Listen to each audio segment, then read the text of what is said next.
The London Transport Underground map, the work of an obscure draftsman, is one of British graphic design's greatest triumphs. It's a 20th century classic. They keep a copy in New York's Museum of Modern Art. It has distinguished admirers all over the world. The map, of course, is extraordinarily lucid in its execution and also in its conceptualization. And so we like it. I mean, we say, that's a nice object. But more than that, we say, I can find out where I want to go easily through it. It's almost impossible to improve, and it's beautiful to look at. So what else can I name to give it the image of a perfect piece of design? The map is an attempt, through design, to impose sense on a huge and complex system. 250 miles of track.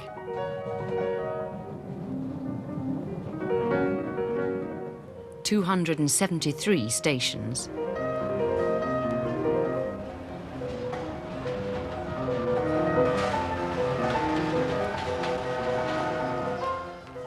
The map is there to guide the 2.5 million people who use the Underground every day.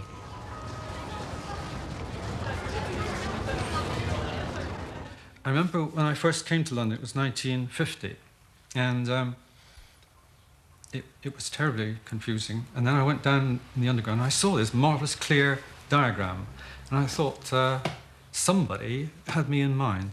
Somebody thought about the problems of newcomers to London and how to sort yourself out. I think it was the most splendid revelation for all of us who found themselves in London for the first time and wanted something to help them get around. From its earliest days, attempts were made to map the London Underground. No easy task. It was made up of many companies operating many different lines. The man with the job of bringing it all together, buses as well, was the first chief executive of the London Transport Passenger Board, which was founded in 1933. Frank Pick had worked for the London Underground most of his life. He had a passion for modern design, and he set out to revolutionise London transport through design. Design could impose an appearance of unity. He had the logo redesigned, and it became the heart of a highly successful new corporate identity. It was the work of Edward Johnston.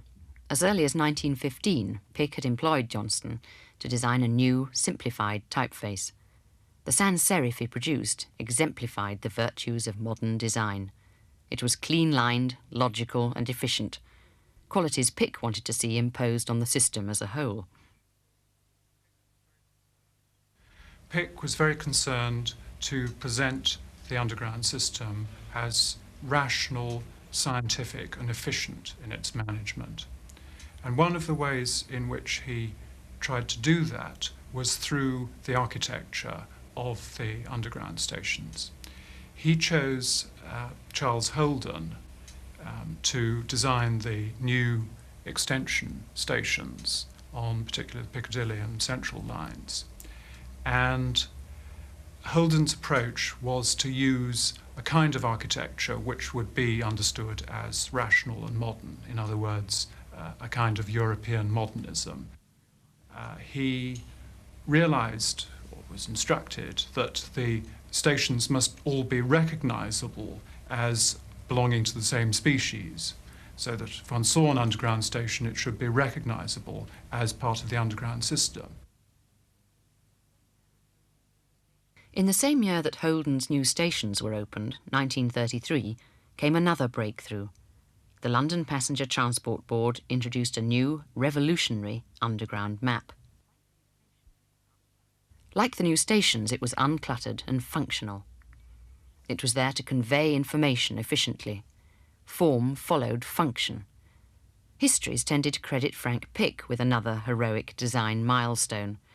Yet in fact, it wasn't Pick's idea at all. A new map hadn't even been commissioned. It had been presented out of the blue, and the board's first reaction was to turn it down, as being altogether too strange and revolutionary. The map was produced not by a graphic designer, but by an unknown 29-year-old engineering draftsman working for London Transport. He was called Harry Beck. Beck designed it in his own time, in fact, while he was laid off as part of an economy drive. Beck made his first rough sketch, now in the Victoria and Albert Museum, in 1931 in a school exercise book. From this, he produced the first version, all hand-drawn with immense labour. It was turned down. Harry Beck died in 1974, but towards the end of his life he told what happened to graphic designer Ken Garland. It's too revolutionary. Those are their very words. You know, it wouldn't mean anything to anybody. They just wouldn't understand it. So he took it away again. And his friends said, "Oh, you're crazy. You know, it's so good. You must get it to them again." So he went and showed it to them again, and they said, "Oh, all right, we'll give it a go." And they printed a trial edition of about 500 copies. Just, I think, to say, well, we don't think it's much cop, but we'll give it a try out. And this was in 1932-33, turn of the year. And they issued 500 copies in a central station of the Underground. People lapped it up. They absolutely devoured it. And a second edition was immediately ordered, and then a third, and then the thing. From there on, it was a winner.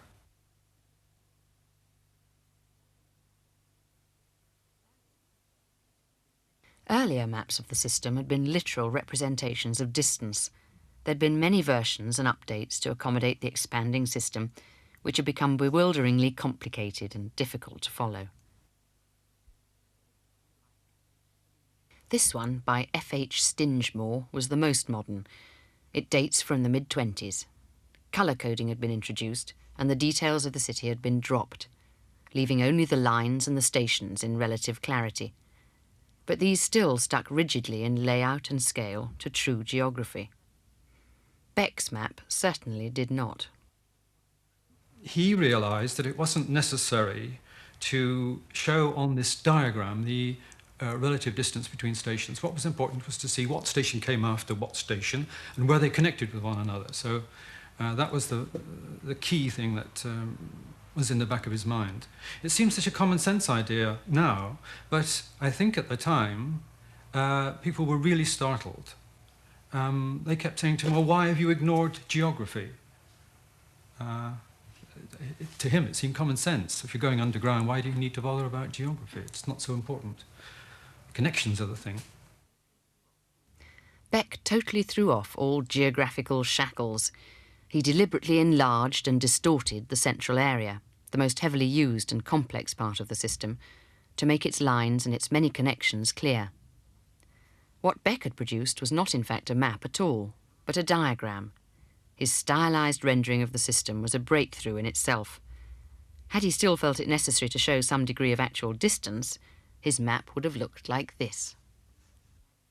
In order to keep the map to manageable proportions, the outer sections had to contract. Scale and geography are thrown to the winds, but now the whole system can be seen at a glance, and the central area is so much clearer.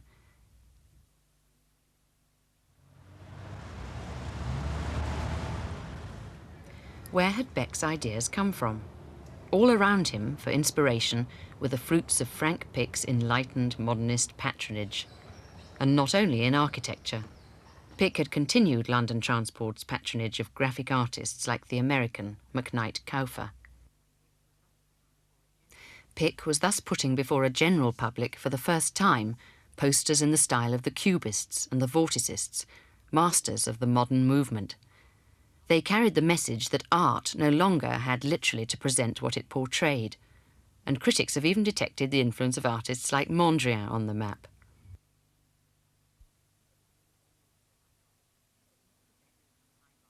But Mr. Beck from High Barnet, at the end of the Northern Line, seems to have been unmoved by such things.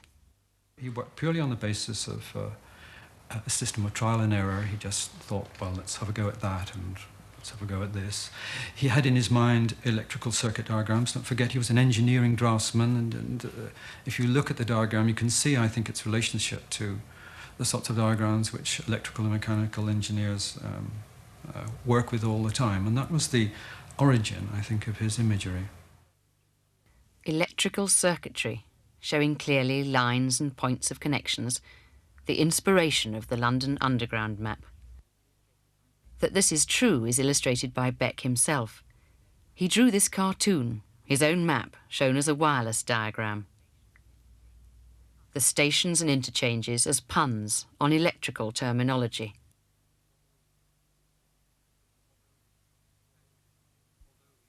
Beck, although he was, of course, a professional draftsman, was not a graphic designer. And I think it was very valuable to him to have continually a feeling that he was a member of the public who was bending his skill as a draftsman to making sense out of a very difficult to understand system. And I think it was that innocence which helped the diagram to be as clear as it was. Now as much a symbol of London as any tourist spot, the map was designed without reference to design dogma or aesthetics. Yet it satisfies aesthetically too, without apparently even trying. You know, you have the most, frequently have the most serious intentions intellectually, and then you do something and it turns out to look absolutely dreadful. And all design basically is a strange combination of the intelligence and the intuition, where the intelligence only takes you so far, and then your intuition has to sort of reconcile some of the logic in some peculiar way. Working with the conscious mind alone does not necessarily produce what we call beautiful results. I mean, there is a totally other dimension that's much more difficult to grasp, although it's very attractive to talk about the conscious part because, in fact, that's the only thing you can talk about. Frank Pick's verdict on the map was grudging. I must confess it's very convenient and tidy, and a better map than any we've had so far. London Transport paid Beck a mere 5 guineas for his original design, although he did get his name engraved modestly at the edge.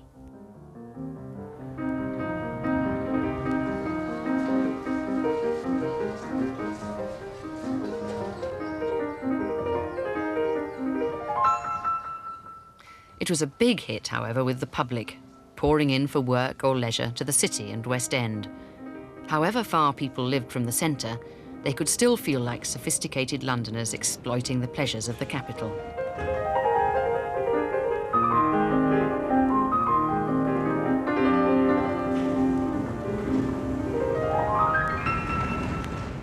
During the 1920s and 30s, London Transport or the Underground Electric Railways, were extending the lines out into the outer suburbs.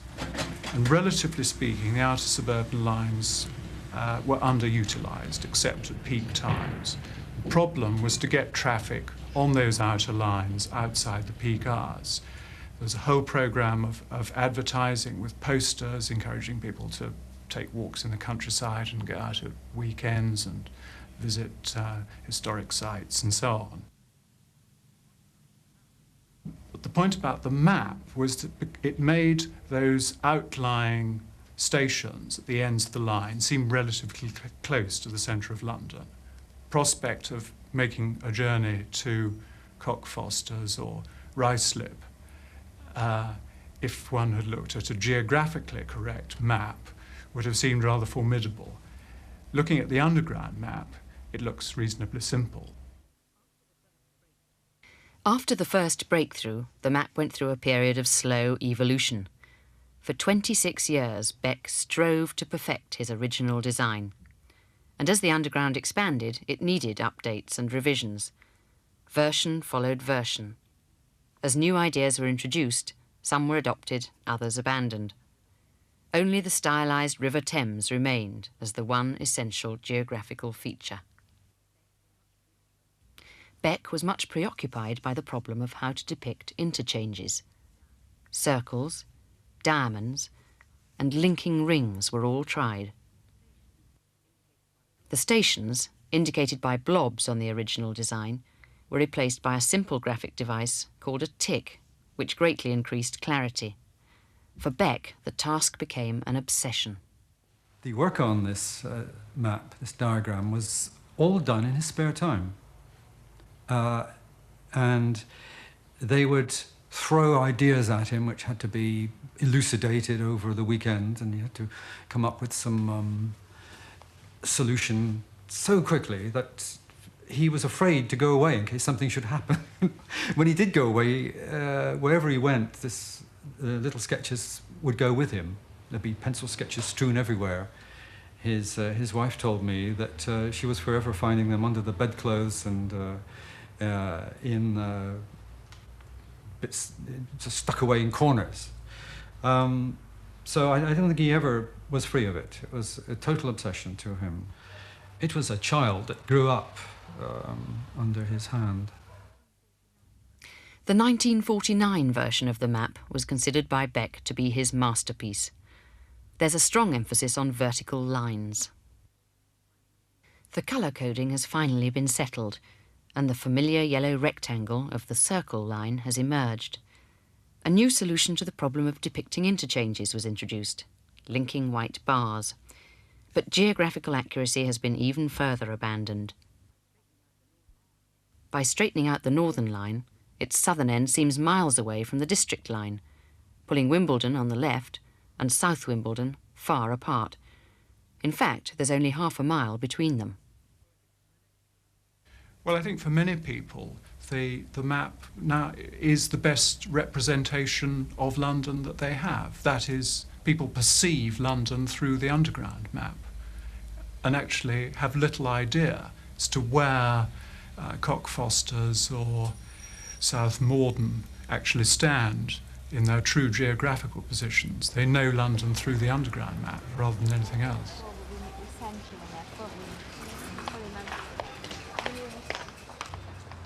Anyone wanting to travel between, say, Queensway and Bayswater will find the map the epitome of clarity. You take the Central Line west to Notting Hill Gate, change to the District or Circle Line, go one stop north to Bayswater. It couldn't be simpler. The reality is somewhat different. Getting down to the platforms, changing trains, and actually travelling will take almost 10 minutes, with no waits for trains. Yet the stations are only a few hundred yards apart. Journey time on foot, about 1 minute. It was one of the first, if I'm not mistaken, the first step towards map making, where the maker did lie about the topographical situations of actual stations. And it was this breakthrough which was so revolutionary. And he created a very clear graphic system. And it's this clarity which deals with visual communication, and that's sometimes very difficult for quite a lot of designers to come up with a very clear and simple and functional piece of graphic communication, because graphic communications deals with communication via the eye.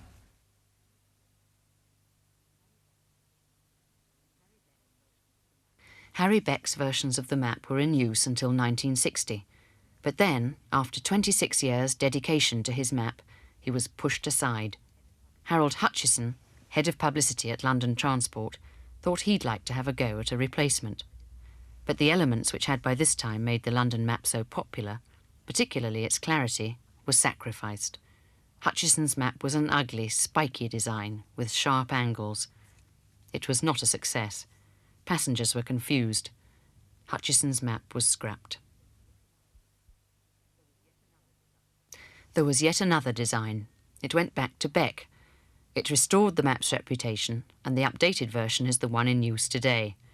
Again, no one actually asked for a replacement, and again, it was not the work of a graphic designer, but of London Transport's Assistant Secretary and Works Officer. I think Christmas 1963, I thought, I've run out of crossword puzzles, so I'll try and redesign the map. And that I did in a couple of days at home on a piece of squared paper. The problems were largely sort of geometrical problems. you find that you get one corner of the thing right, but you cannot get the next corner right. And you have to make a compromise in some way or other between one side and the other side of the map. And even a thing like bringing in the Jubilee line means a very considerable recast of the whole map. If you touch it in one place, you know you've got to touch it all over, more or less. I tried to get as many continuous straight lines in it as I reasonably could. For example, the northern line and the central line through the central area are absolute straight lines. And I tried in every way to make it easily comprehensible to the passenger, and also it looked nice.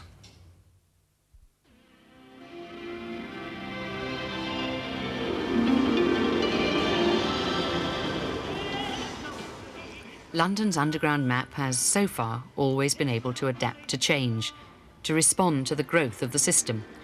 Like the last change, the extension of the Piccadilly line to Heathrow's Terminal 4. And there are further huge schemes ahead. The Docklands Light Railway, 7.5 miles of track and 16 new stations, with names like Mudchute and Canary Wharf, is due to open next month. The new addition to the map has been neatly accommodated, tucked into the empty southeast corner of the diagram. The light railway will link this, the largest redevelopment area in Europe, to the main underground system at Bank. With more and more people expected to use the system, there are other ambitious plans, each of which will again alter and put pressure on the map.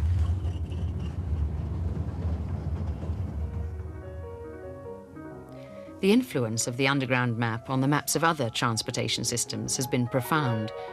There are now about 80 underground systems throughout the world, and virtually every one uses a diagrammatic map, copied or adapted from the London model. The use of diagonals, colour coding, clear interchanges and lettering are all now standard practice. It's used by road, rail and air networks too.